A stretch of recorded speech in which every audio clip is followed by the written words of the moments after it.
Hi, Timothy Unkert here. I recently did a video on Emacs 28.1 and I went through a first look. I went ahead and installed it. I also did a video on building Emacs 28.1 from source on a Chromebook. But in the first video, what I noted was that I couldn't install Emacs Evil Mode from non-GNU ELPA. It wasn't working correctly. And a helpful viewer of the channel actually emailed me today, and basically this is what he said. He said the current package on non-GNU ELPA uses a macro in a deprecated way. While this has been fixed upstream, there has been no release since then. This means that the package on the archive is still outdated. Consequently, the package is only partially loaded. And then he continued to go on that Evil Mode should be usable without Malpa and is prior to Emacs 27 as well, as should every other package on GNU and non-GNU ELPA. Now, I have installed some packages manually. Emacs Evil Mode is a little bit more complex, but, and then he said, hope that helped clear up the confusion. So that got me motivated. Let's install this manually. So in this video, I'm going to talk about installing Emacs Evil Mode manually. You can do it with Melpa, but I think it's a good practice to install your packages manually, because then you get a little bit more about what's going on under the hood, so to say. So I did write a blog post on it. I'll include the link to that down on the screen, so you can go to the site and take a look. This is the blog post. I'm going to fire up Emacs here, and later on in the video as well, I'm going to talk about how I got the Groovebox theme manually installed as well. So there's two things to this video. All right, so let's go to Dear Ed here, and I'm going to go to the .emacs.d directory. So the first thing I did for installing a package manually is in the .emacs.d directory, I made a folder called Packages, okay? And then from within Packages, I cloned the evil repository, and it just clones into evil naturally. And then in that, the files that we need to make this run are all of these. Let me get this a little bit larger. Are all of these .el files, so evil commands, evil command window, etc. So the first thing I needed to do to make the packages, or to make Emacs aware of the packages, was to add a load path, and I did that in my init.el file. So if I go up to the init.el, you'll see I have a couple lines here. I have add to list, and let me get this larger for you.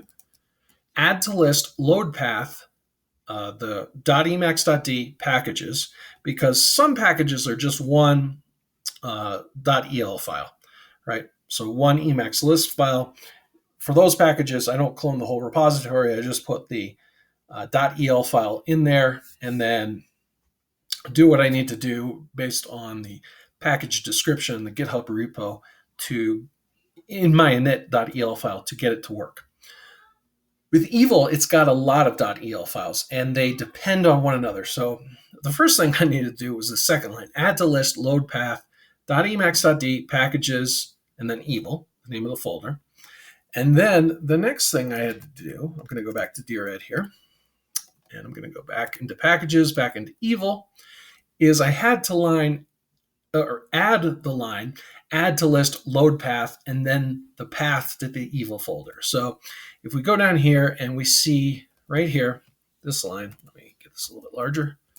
So I have this line here, add to list load path, Emacs.d packages Evil, because each of these files, they're requiring the other .el files. So to get this to work, or at least the way I got it to work, and please feel free to comment if you've got another way of doing this, but to get this to work is I had to make this file aware that these other files were in this folder, all right? So I did that with the add to list load path. So I've added this, you see, to each of these files.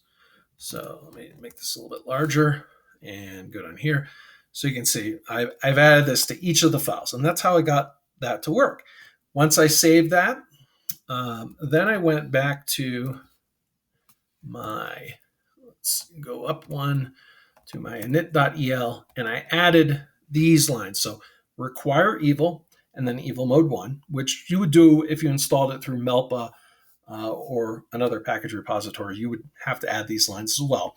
And the first line just basically lets Emacs know that I'm requiring the evil mode when it starts. The second one is actually starting it up in evil mode. If you don't want to start it up in evil mode, you can not have this line, and then you would do Alt X evil mode and then return. Okay. So that's evil mode. Now, the bonus part of this video is I'm going to talk about the Groovebox theme, because we've got a similar situation going on with the Groovebox theme in that there are a lot of .el files. There's not just one variant of Groovebox. Another theme I can think of that have a similar type situation is the Solarize theme. But with the Groovebox theme, it was actually harder to get this going than evil mode, because I had to go a few extra steps. All right. So the one thing I did is, if we go to the Groovebox themes here, so if I do Groovebox theme Emacs, one thing to make this easier on myself, this repository, if you look at the name, is Emacs theme Groovebox. So if I just clone this into a folder which I called themes, so I created themes for themes, packages for packages, all right? So if I just clone this into themes, it would have the name Emacs theme Groovebox. So what I would do, I run this command, I'll just show you, bring up a terminal here, and let's make this larger for you. So we'll go to maybe 18 there. And let's close that. Let's make this full screen. So I would change directory into .emacs.d/themes, and then I would do git clone, and then the name of the repository. Now I want to clone it. I actually don't even have to do this in this folder.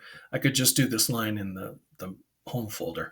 But what I'm going to do is this ampersand here, that's telling it that's in the home folder. I want to clone it into emacs.d/themes/Groovebox. Okay, so that would create a folder called Groovebox in the themes folder. Now I'm not going to do this because I've already done it, but so that is what I would do with that. Let's just get out of here.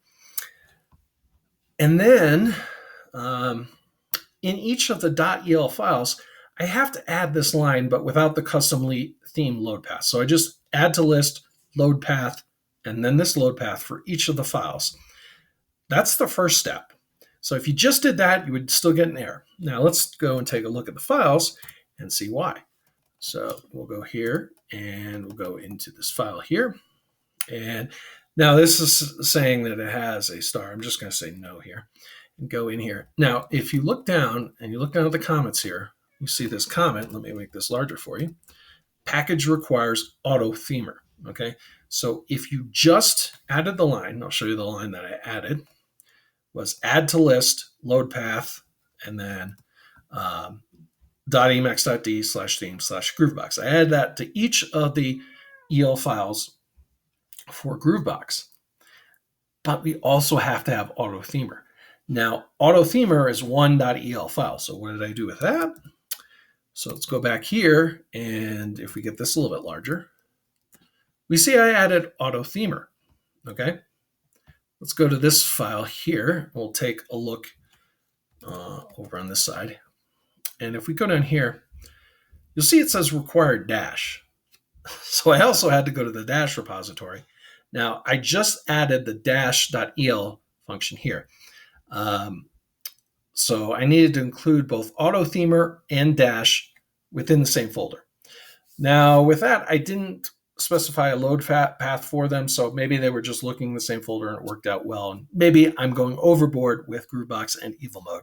Let me know if you've done it in a different way in the comments. But that's how I did it. So I got auto themer in here, dash in here. So this is all in the Groovebox theme. Now my thought is, if I want to include other themes, what I'm going to do, and I will, because I like to switch themes when I'm writing. You like to switch themes when you're coding. You like to switch themes, mix it up, right? So we go up. No, sorry about that. So we go up here to your init.el, And what I'm going to end up doing is probably, maybe I move this comment down to here above the load theme Groovebox dark medium, because after you do load the themes, you have to actually specify to Emacs what theme you want when you start up. But I would probably add .emacs.d/themes. Maybe if I added the Solarize themes in the same way, I would do /Solarize so that it knows to look for themes in that folder as well. Let me know if you've done this differently. This is the way I worked around this situation of installing these more complex packages with more than one .el file manually. I hope this video helps. If it does, please give it a like. The other thing is check out the blog. Again, I'll leave the path to the blog at the bottom of this video. And I want to thank you for watching, and I hope to see you in the next one. Have a great day.